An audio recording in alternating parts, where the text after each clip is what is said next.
Hi guys, today's video is all about learning the difference between intellectual disabilities and learning disabilities. This video is for special education teachers who maybe are deciding if they want to be an LD or an ID teacher. When I was a college student, I didn't totally understand the difference, so hopefully this video helps someone. Hey guys, if you are new to my YouTube channel, my name is Samantha. I'm the owner of ActiviTeach. My channel is all about helping special education teachers with teaching ideas, lesson ideas, teaching resources, behavior management, or just learning about special education in general. So if that interests you, please subscribe to my YouTube channel. Make sure you click the little bell next to the subscribe button to get a notification of whenever I create a new YouTube video, which is about every other week. Let's get into today's video. So I want to start by saying that students with intellectual disabilities typically are categorized as students with more severe disabilities, and students with learning disabilities have typically a disability in just one area or maybe multiple areas, but an academic level, like they might have a math disability or a reading disability. Whereas a student with an intellectual disability might have disabilities across the board. They may have disabilities in math, reading, writing. They may have speech services, OT, PT. I'm not saying every student with an intellectual disability has these services or disabilities, but just in general, students with intellectual disabilities tend to have more disabilities across the board. We don't like putting students in certain bubbles or saying what they are or what they aren't, but I am just speaking in general terms for this video. So please don't be offended by any little thing that I might say. I'm just going to speak about intellectual disabilities and learning disabilities in general and what we typically see.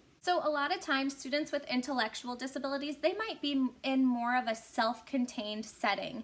They may be, some schools have it set up where students with all types of disabilities are included in all areas. Sometimes students with intellectual disabilities may have such a large academic gap that they might be more in a self-contained resource room to really get the academic support that they need. Typically, I would say students with intellectual disabilities from my own experiences are generally at the elementary level. They are included but then pulled out, or a special education teacher is pushed in to help these students academically. But as they get older, sometimes the gap of their academics makes it so that they would be learning more if they are in a more self-contained classroom. At the high school level, typically students with intellectual disabilities that are self-contained, we would be teaching them life skills and vocational skills, employability skills. A lot of their education is more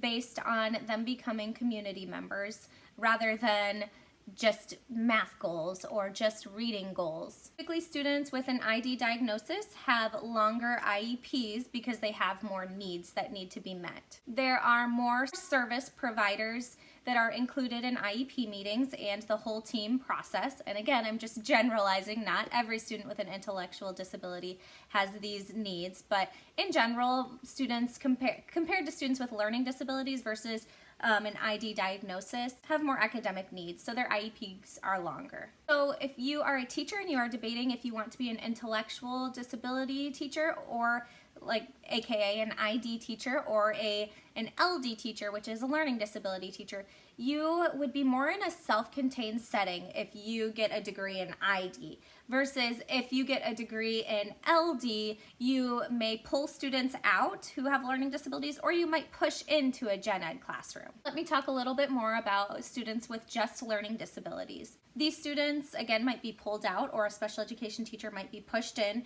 to work on academics with this student to hopefully catch them up to their peers. If you are an LD teacher, you're typically working more with small groups rather than like one-on-one. Students with learning disabilities, they might also be categorized as mild or moderate disabilities, where ID students are considered more severe.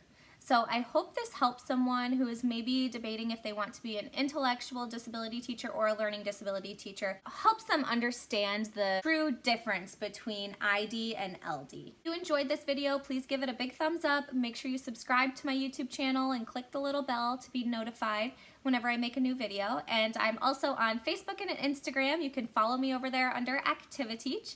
And I run 5 different special education Facebook groups that are linked down in the description. And as always, there are some freebies linked down in the description. So grab some of those, and I hope you all have a fantastic week.